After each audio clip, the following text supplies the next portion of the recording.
বিদেশ, আমি থাই দেশ, আমি হলাম ডিজিটাল বউ। প্যান পরে থাকমু, গেঞ্জি পরে থাকমু। ভাবি আমি স্কুল ভালো লাগে না, স্কুল করবো না। কে ভাই তুমি স্কুলে যাবা না?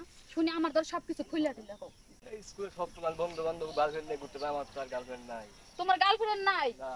তাহলে আমি কি করার আছে তোমার? আপনি আমি তো আছেন।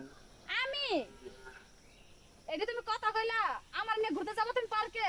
ভাই তাই চলো। চলেন। এই দাঁড়াও, তুমি যে যাবা ঠিক আছে, তোমার ব্যাগটা এনে ফেলাই থইছো। তারপর হলো যে আমার এই যে খড়িডে আছে, আকাশে মেঘ করছে, তার সাথে এগুলো আমি ঘরে তুইলা থুই, আমি থুইয়া তুইলা ছাড়ে। থুই গেলু। আচ্ছা তাই তুইলা থও, ওই পাকের ঘরে তুইলা থুইয়া তারপর চলো। এই শুনো, হ্যাঁ। এক কাজ করি, আমার তো মনে করো এই পোশাক হয়ে গেছে গে একদিনকে সকালে পরছি, এখন এই পোশাকটা চেঞ্জ করি, চেঞ্জ কইরা তারপর মনে করো হাতে নেল পালিশ, চুলগুলা টানি, আবার মনে করো ভালো করে পোশাক আশাক পইরা সুন্দর করে গর্জেস করে শাড়ি চুড়ি পিনতে তারপর চলে যাবো। চলো তাহলে। ভাবি হ্যাঁ, চলেন একটা বসি, আমার একটু শেষ, আমার শরীর মরিন। তোমার শরীর শেষ হয়ে গেছে গা, এটা কোনো কথা কইলা? তাহলে চল আমরা এই জায়গাটায় বসি।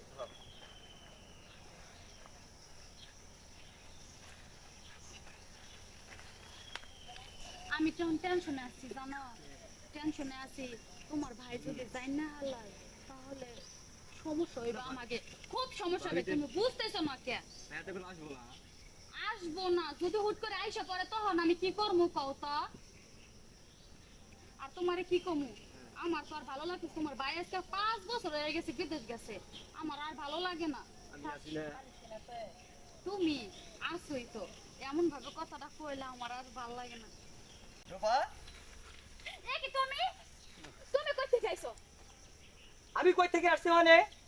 তুমি বিদেশ তো না বাইরে হন। আমার আর বিদেশ ভালো লাগে না। আর কতদিন থাকবো বিদেশ তুমি বলো? তোমাকে ঘরে রেখে আমার কি আর বিদেশ মন চলে? আমি সেই জন্য তোমার কথা মনে করি আমি তোমার কাছে চলে এসেছি রূপা। ও আচ্ছা, তুমি আইছো ভালো হইছে, তুমি একটাবার আমারে ফোন করবা না? আরে তোমারে ফোন দিবো, আমি তোমার ফোনে ফোন দিলে সারাক্ষণ তোমার ফোন খালি বিজি দেখি, তাহলে তোমার সাথে আমি কথা বলবো কিভাবে? আর কি ছাব্বির, তুই যে এখানে তুই স্কুলে যাসনি? স্কুল আমি তো গেছিল আসতে বসে। কেন? স্কুল ভালো লাগে না আমার। তোর বুঝি লেখাপড়া ভালো লাগে না তাই না? আর শোনো রূপা, এই আমার ছোট একটি ভাই তোমার কাছে থুয়ে গেছি, আর তুমি এই ছোট ভাইটিকেই তুমি একটু মানুষের মতো মানুষ করতে পারো না তাই না? আমার কি দোষ? তোমার ভাই তো মনে করো লেখাপড়া করতেছে না, ভালো লাগে না, আমার তাই বলো তো ভাবি চল। আর তুমি আর ওসব কথা বলো না, তোমার ওই লাগামি কথাগুলো আর ছাড়ো। তুমি লেখাপড়া শিখিয়ে ওই ছেলেকে মানুষের মতো মানুষ কিভাবে করবে? তুমি তো সারাক্ষণ এই পার্কে পুরকে এ বাগানে ও বাগানে তুমি ফিলিং মারবে, এই চিন্তা ধারণা নিয়েই থাকো। আর শোনো রূপা, আমি আজকে যা দেখেছি আর দ্বিতীয়বার যদি আমি এইভাবে দেখি তোমাকে, আমি তোমাকে কখনো তুমি আমার পাল্লা। আচ্ছা আমি যা করছি ভুল করছি, তুমি আমার আল্লাহর রাস্তায় মাফ করে দাও, এবারের মতন আমারে ক্ষমা করে দাও গো। ঠিক আছে। ওঠ। এবার আমি তোকে যা দেখেছি দ্বিতীয়বার চেন আমি তোর এই অসভ্যতা কাজ আমি দেখি না, তাহলে আমি তোর সাথে সংসার করব না। আমি আর এমন কাজ করব না, তুমি আমার হাতে একটা বার সুযোগ দাও গো। ঠিক আছে।